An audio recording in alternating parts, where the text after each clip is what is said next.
మనం గత ఎపిసోడ్లో రవిరేఖ గురించి కొన్ని విషయాలు తెలుసుకున్నాము. మరికొన్ని చక్కని విషయాల్ని రవిరేఖ గురించి మనం ఇప్పుడు ఇంకా తెలుసుకుందాం. రవిరేఖ చంద్రస్థానము నుండి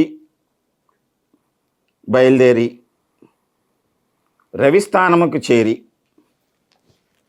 చంద్రస్థానం పైనుంచి కానీ చంద్రస్థానం మధ్య నుంచి కానీ బయలుదేరితే చంద్రుడు కళలకు, సాహిత్యానికి, సంగీతానికి, అనేక ఈ సాంస్కృతిక రంగాల్లో ఉండేటువంటి విషయాలలో అభినివేశం కలిగి వాటిని పటిష్టమైనటువంటి స్థితికి తీసుకుని వెళ్ళి గ్రంథరచనలు, ఉపన్యాస ధోరణితో ప్రజలను ఆకట్టుకొని అనేక విషయాలని ప్రజాబాహుళ్యంలోకి తీసుకువెళ్ళేటువంటి మహానుభావుల యొక్క అరచేతుల్లో మనం ఈ రేఖని గమనించగలం.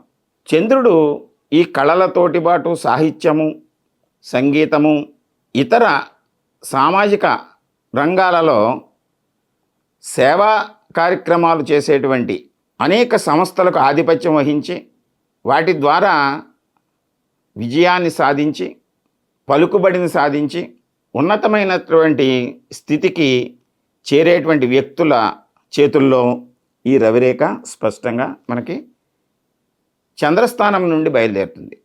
కొంతమంది చేతుల్లో ఈ శిరోరేఖ బలంగా లేకపోయినా,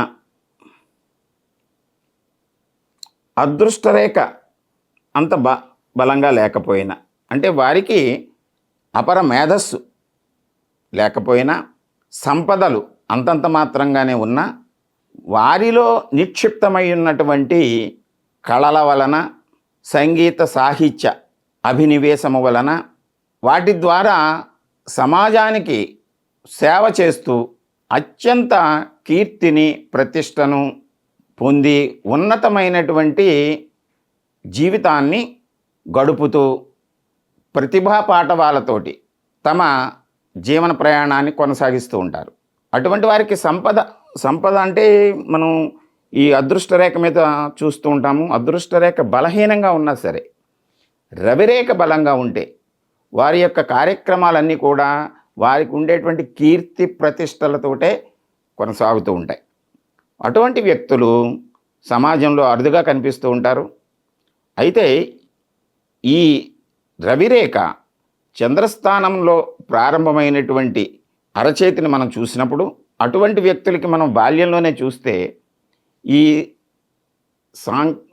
సంగీత సాహిత్య కళారంగాల్లోనూ రచనా వ్యాసంగాల్లోనూ వారిని ప్రోత్సహిస్తే వాళ్ళు ఉన్నతమైనటువంటి స్థితికి చేరగలరు. కొన్ని సందర్భాల్లో ఈ రేఖ స్పష్టంగా ఉండి అదృష్టరేఖ కూడా సమాంతరంగా ఉన్నప్పుడు అటువంటి వ్యక్తులు బాల్యం నుండి సంగీత సాహిత్య రంగాలలోనూ ఆర్థికమైన పరిపుష్టి కలిగినటువంటి, సంపద కలిగినటువంటి కుటుంబంలోనూ జన్మించి దాన్ని వృద్ధి చేసుకుంటూ సంఘంలో గౌరవాన్ని పొంది అధికారయుతమైనటువంటి పదవులను కూడా పొంది సమాజ శ్రేయస్సుని కాంక్షిస్తూ ఉన్నతమైనటువంటి శిఖరాలకి వారు పయనించగలరు. ఈ రవిరేఖ ప్రారంభమైనటువంటి వయస్సుని మనం ఖచ్చితంగా లెక్కగట్టి బాల్యంలోనే మనం దీన్ని గమనించినప్పుడు, విద్యార్థి దశలోనే మనం వీటిని గుర్తించినప్పుడు అటువంటి వారికి తగిన సూచనలు ఇస్తూ మనం ఈ కీర్తిని, జయాన్ని పొందే విధంగా వారిని తీర్చిదిద్దడానికి అవకాశం ఉంటుంది. ఆ విధంగా ఈ సాముద్రిక శాస్త్రం మనకి ఒక గైడెన్స్, ఒక సలహాని ఇస్తుంది, సూచన ఇస్తుంది. అరచేతి యొక్క మిగిలినటువంటి భావాలను కూడా మనం పరిగణలోకి తీసుకోవాలి ఈ సమయంలో.